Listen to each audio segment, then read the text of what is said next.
Everyone knows the name Jeffrey Epstein. They know the island, they know the jets, they know the photos, and they know the unanswered questions. And yet, after years of documentaries, exposés, court filings, leaks, and speculations, we are no closer to understanding what Epstein actually represents. Because Epstein is not important as a person. He is important as a case study, and that distinction matters. Hello, everybody. Welcome back to Office Hours Politics Edition. I'm your host, Ziana Ali, and today's episode is relevant to say the least. Jeffrey Epstein has become a kind of political test. To some, he's proof of a hidden agenda. To others, a cautionary tale of individual evil. To many, a mystery whose unresolved nature becomes the story itself. But this obsession does something very convenient. It collapses a systemic problem into a personality. When we talk about Epstein as a monster, we avoid asking why. Was he protected? Was he enabled? Was he repeatedly reintegrated into elite spaces? And why accountability consistently failed? Monsters are anomalies. Systems, they're intentional. Let's define our terms. Elite impunity does not mean that elites never face consequences. It means consequences are delayed, consequences are negotiated, they are outsourced, they are absorbed without destabilizing power. Impunity is not the absence of law, but it is the strategic application of the law. Epstein's case shows us this brutal clarity. One of the most misleading narratives is that Epstein somehow infiltrated elite spaces. He didn't. He was invited, or maybe he was doing the invitations. He moved comfortably among financiers, politicians, academics, diplomats, media figures, legal professionals, not because he was invisible, but because he was useful. Power does not operate through scenery alone. It operates through mutual tolerance. Modern pop culture loves the idea of the lone bad actor, which is a concept that we explored heavily in the episode Politics of Apologies. Why, you ask? Because it preserves the faith in institutions. If Epstein is the singular arbitrator, then the courts still work. The universities, they were misled. The banks made mistakes. The media missed it. But Epstein interacted with institutions behaving exactly as designed. They minimized risk. They protected prestige. They avoided exposure. They deferred responsibility. That is not a failure. That is its functionality. Epstein was investigated more than once. He was charged more than once. He was known repeatedly. And yet, every time accountability approached, something intervened. Jurisdictional complexity, prosecute, legal negotiation, administrative delay, strategic silence. This is not a coincidence. This is what happens when power is structurally insulated. So the question of this episode is not who was involved. That question keeps chasing names. The real question is what kind of system produces Epstein and then survives him? That is what we are examining today. Not gossip, not speculation, not spectacle, but the architecture of it all. In this next section, we're going to talk about how elite power actually works through networks, norms, and mutual protection. Because once you understand that, Epstein stops looking mysterious and starts looking inevitable. So how does elite power actually work? Not how we imagine it, not through smoke-filled rooms or secret handshakes, but through something far more mundane and far more durable. Networks. One of the biggest analytical mistakes people make when confronting elite wrongdoing is the instinct to reach for conspiracy. Conspiracy implies central coordination, explicit planning, a singular hidden hand. But elite power rarely functions this way. What we see instead are overlapping social, professional, and institutional networks that share interests, norms, risk, and quietly share incentives to avoid disruption. No one needs to issue orders. The system self-corrects. And now we need to talk about social capital. Money matters, obviously, but money alone doesn't explain Epstein's access, protection, reintegration after exposure. Social capital is who vouches for you, where you're seen, who returns your calls, who assumes your legitimacy. Epstein's real asset was not his wealth. It was his embeddedness. He occupied spaces where reputation circulates faster than facts. Status is assumed through proximity. Scrutiny is considered impolite. Once you are inside these spaces, you benefit from what sociologists called borrowed legitimacy. You don't need to prove yourself. You've inherited credibility by association. Another misconception is that elite spaces are heavily guarded.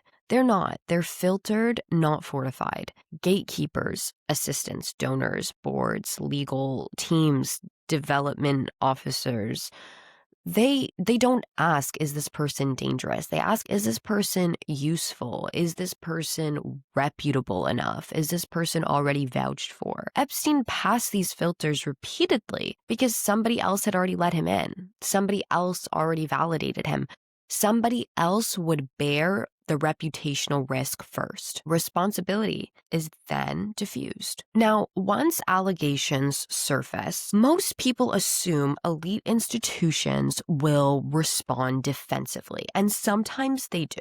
More often, they engage in prestige laundering, and it works like this. Association creates suspicion. Institutions express concern. Time passes. Associations quietly resume.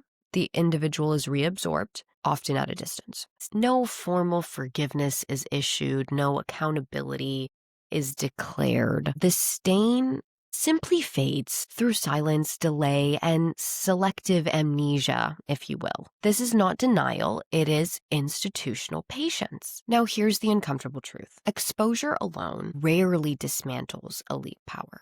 Why?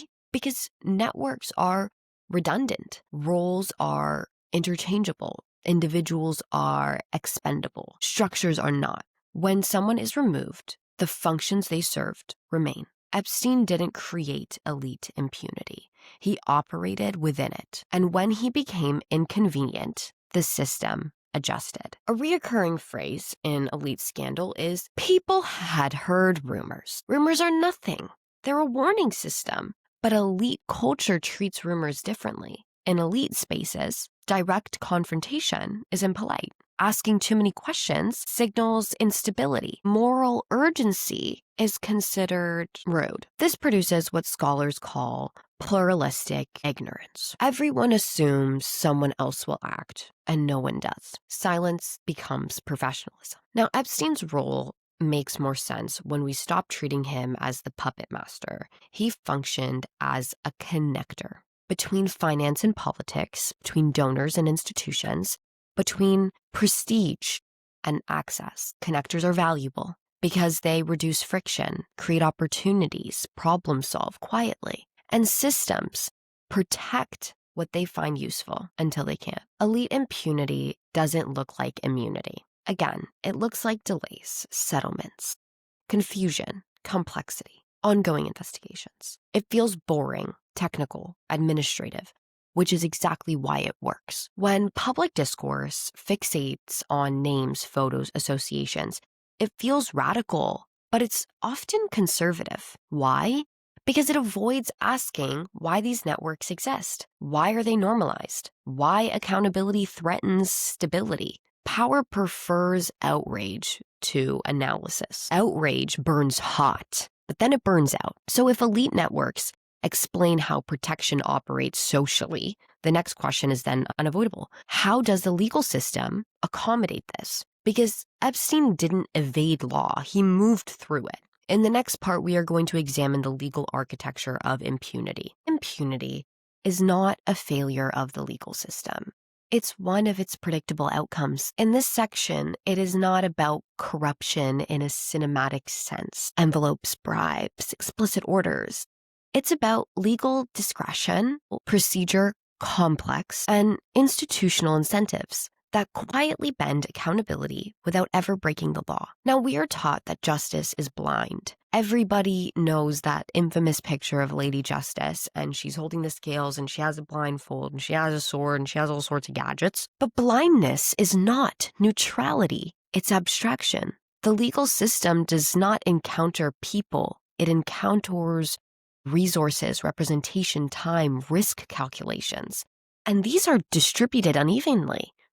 The question is not whether law treats everyone equal. The question is, who can afford to wait, negotiate, and absorb a process? One of the least discussed and most powerful features of the legal system is prosecutorial discretion.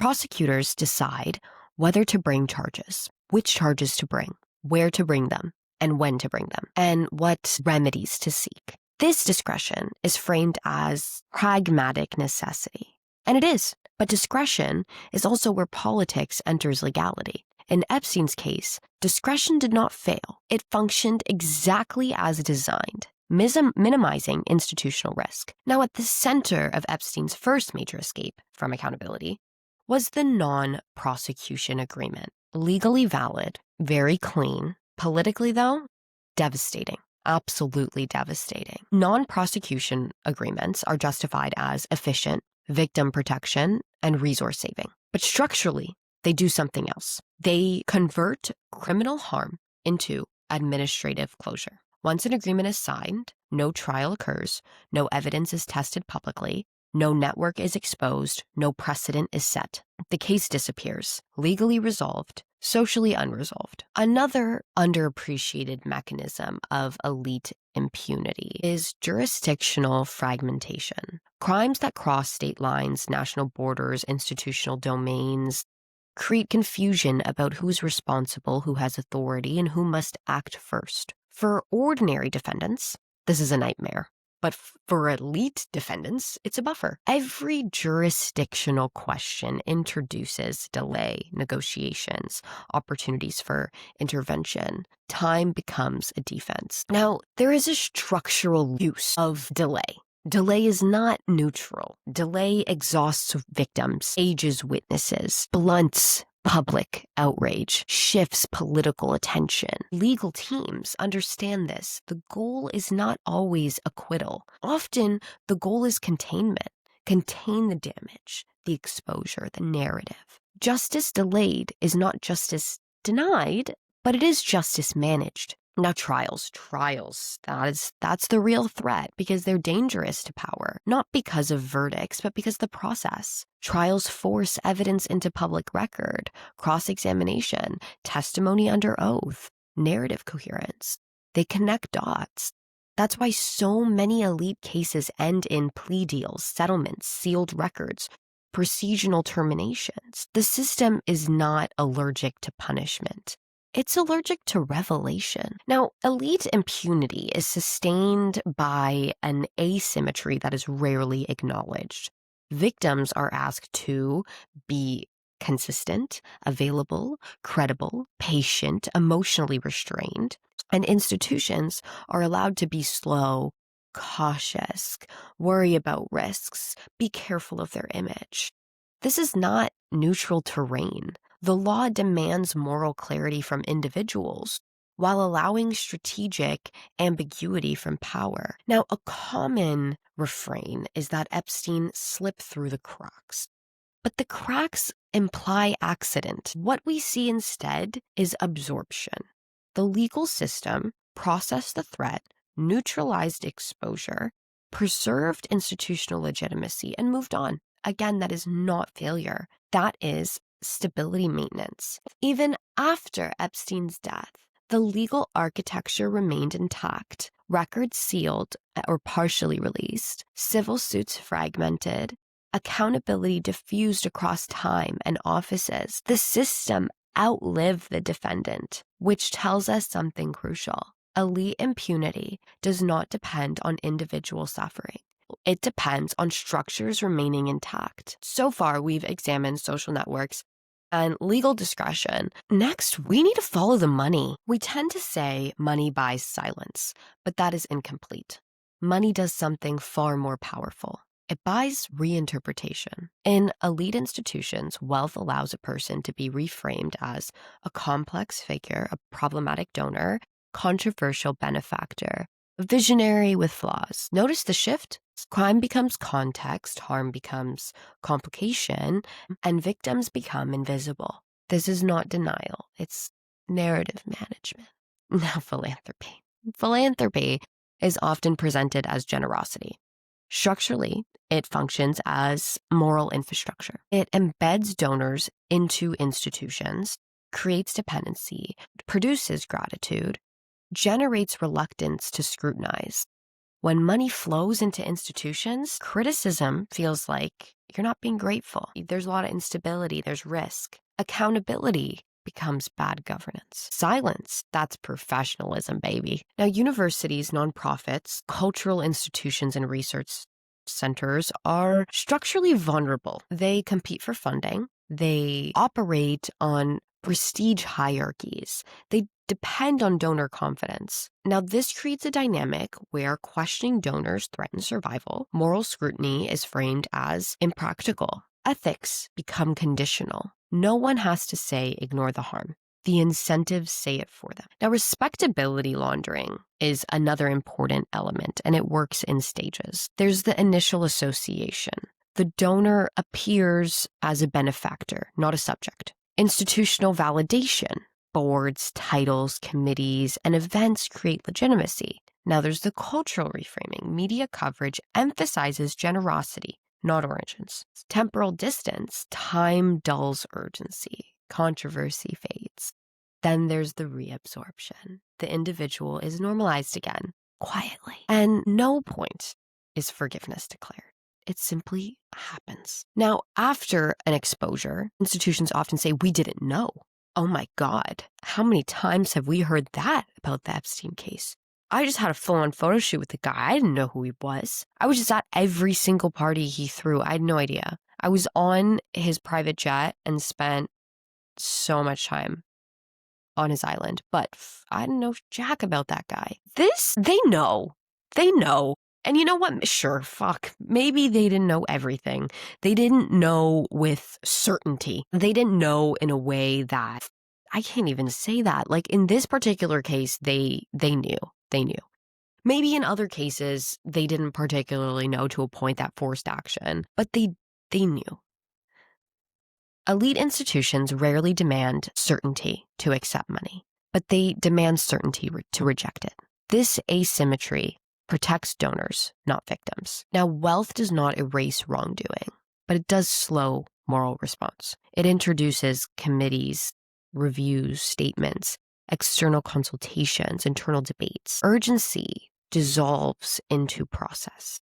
By the time a conclusion is reached, the moment has passed. The outrage has moved on, and the stability has been preserved. There's a particular irony in elite philanthropy. The better cause, the stronger shield, science, education, global health, culture. These fields are treated as above politics, which means the donors funding them are treated as necessary, untouchable, too important to disrupt. Criticism becomes framed as undermining good work. Harm becomes inconvenient. Now, when institutions return funds, it's treated as heroic.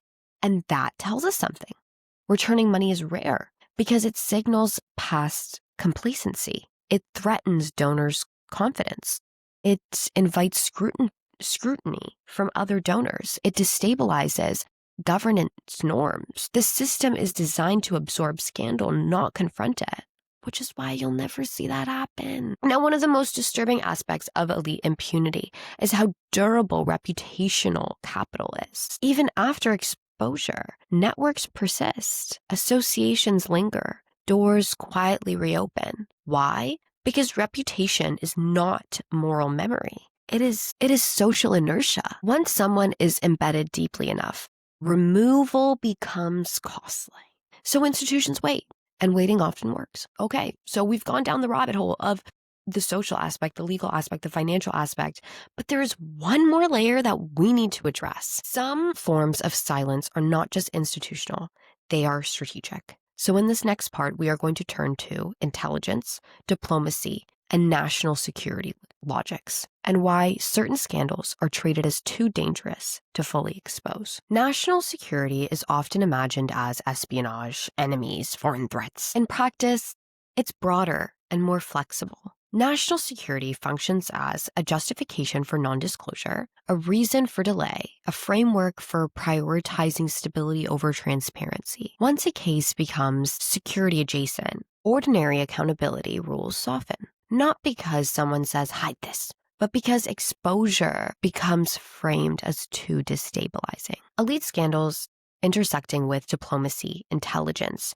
transnational finance, high-level political figures trigger a specific institutional fear, secondary damage. Who else is implicated? Which alliances are strained? Which agencies are embarrassed? Which norms are exposed? The more interconnected a case becomes, the stronger the incentive to contain rather than resolve. Strategic silence is not censorship. No one has to ban reporting. No one has to suppress journalists.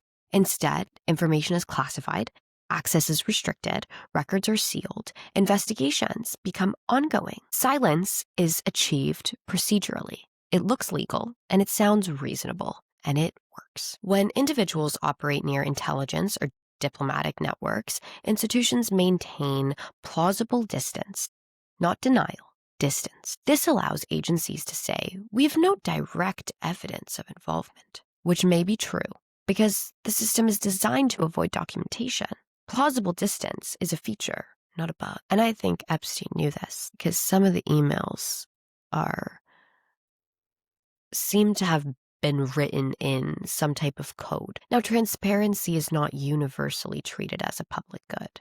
In security logic, transparency is evaluated based on consequences, precedent, exposure of methods, institutional credibility.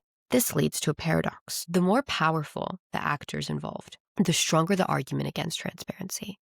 Institutions fear cascades. If one layer is exposed, others may follow. Past decisions are re-examined, institutional narratives unraveled. Elite impunity survives by preventing this, not by lying, but by fragmenting truth. This is why Jeffrey Epstein represents a boundary case. He sat at the intersection of wealth, politics, international movements, sensitive institutions. Boundary cases are dangerous because they reveal how porous systems really are. So institutions narrow the frame. This is a criminal matter. This is an individual case. This is resolved. Each statement reduces scope. Now, sealed records are not just about privacy. They are about precedent control. Once a document is unsealed, it becomes referenceable. It can be cited. It invites comparison. It fuels demands for conspiracy. The system prefers one unresolved case to many questionable new ones. Now, forgetting is not failure. It's often the intended outcome.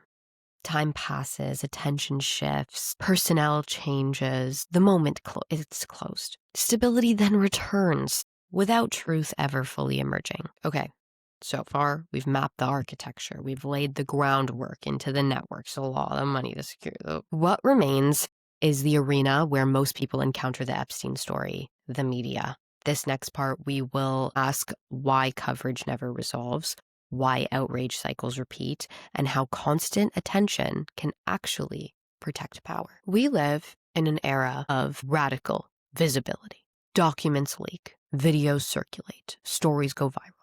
And yet visibility has not produced resolution. This is the center paradox of the Epstein case. Despite wall-to-wall coverage, multiple documentaries, endless social media discourse, there has been no systematic reckoning. Why? Because exposure alone does not equal accountability. The media systems are not neutral observers. They are structured around attention, speed, novelty, engagement. These incentives reward new angles, not deep analysis. Personal drama, not structural explanation. Constant updates, not institutional outcomes. And the Epstein story fits very perfectly into this model, which is precisely why it never concludes. Notice the pattern? A document is released, a name trends, outrage spikes, nothing structurally changes. Then next week, or a month later, the cycle begins again. This creates an illusion of progress. Oh my God, we've exposed another political pedophile. Oh my God, we got another. But what actually is happening The narrative is churning. Information circulates without accumulation. Now, media coverage overwhelmingly frames Epstein through who knew whom, who flew whom, who appeared in photos. And this personalization feels transgressive. But structurally, again, it is conservative. Why? Because it treats elite impunity as a social mystery rather than a systemic design. We debate individuals instead of interrogating institutions that allowed this to happen. Now, documentaries promise truth, justice, and closure. What they often deliver is atmosphere, suspicion, and emotional resolution. Viewers feel informed, even empowered, without anything actually changing, and this is not accidental. Closure in media often replaces closure in law. Now, another important element is outrage. Outrage feels oppositional. But in practice, it functions as containment. Again, like I said earlier, outrage burns fast, demands immediacy, rarely sustains institutional pressure. Power does not fear outrage. It waits it out. Now, social media intensifies this dynamic. Algorithms prioritize emotion, conflict, what can go viral. This fragments the conversation into competing theories, polarized camps, performative certainty. Fragmentation prevents coordination, and without coordination, accountability stalls. Now, many people are waiting for what I like to call the myth of the final reveal, a final file drop, a definitive list, a singular revelation. But systems of power rarely collapse this way. They erode slowly, unevenly, and politically. Waiting for a final reveal is itself a form of delay. So here is the uncomfortable conclusion.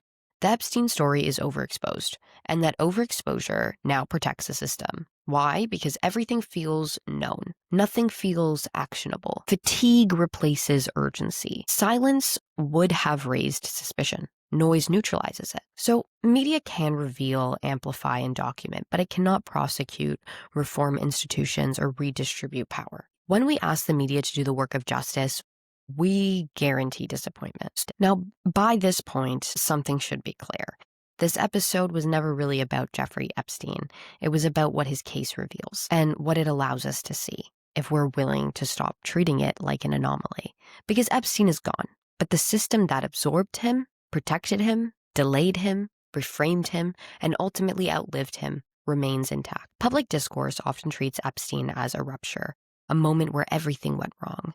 But analytically, Epstein is better understood as a stress test, a boundary case, and diagnostic event. He did not introduce elite impunity. He revealed how well it already functioned. The system didn't panic. It didn't collapse. It adapted. After everything, institutions survived, networks survived, norms survived, legal frameworks, funding structures. What didn't survive? A public faith in closure, the illusion that exposure guarantees justice. And even that disillusion was managed. The most dangerous misunderstanding about how power is believed is that it depends on secrecy. It doesn't. Power depends on normalization, diffusion of responsibility, and procedural legitimacy, and time, of course. Epstein didn't need to be hidden. He needed to be tolerated. And tolerance, not secrecy, is what sustains elite impunity. Now, there's a temptation after cases like this to slide into cynicism, to conclude nothing matters, everyone is complicit, power always wins. But cynicism is not radical, it is stabilizing. Cynicism discourages organizing, reform, long-term pressure, structural reimagination. Power does not fear cynicism, it relies on it. If Epstein teaches us anything, it's not where to look for villains. It's where to look for structures. He forces us to ask why laws bend without breaking, why institutions protect themselves first, why wealth converts into legitimacy, why exposures substitutes for reform. These questions are uncomfortable, which is exactly why they matter. And what can be designed can be redesigned, constrained, challenged, reformed. Only if we stop obsessing who else was involved. And don't get me wrong, I think that is a very important element to this case. I think we do need to expose these political, academic, scientific, wherever department they are in, these literal pedophiles, we need to expose them. But we also need to start asking, what conditions made this possible? And why do they persist? How is that even okay to do? How is it okay to get away with this? All those bigger questions we need to start asking, because that shifts everything. The legacy of the Epstein case it's not, but it probably will be a list, a theory, a documentary, a headline. It should be a warning about how power shields itself, how accountability is negotiated, how institutions survive scandal, how systems absorb harm, and how easily we make noise for justice. Now, Epstein is dead, but elite impunity is not, and it is an architecture. And architectures don't fail because we expose them. They fall when we understand how they are built and decide collectively that they are no longer acceptable. If this episode did one thing, I hope it shifted the question away from spectacle, away from obsession, away from names, and towards structure. Because if we don't learn how power actually protects itself, we'll keep mistaking scandals for solutions. Thank you guys so much for listening. Until next week, stay curious, stay critical, and don't confuse exposure with accountability. Bye, guys.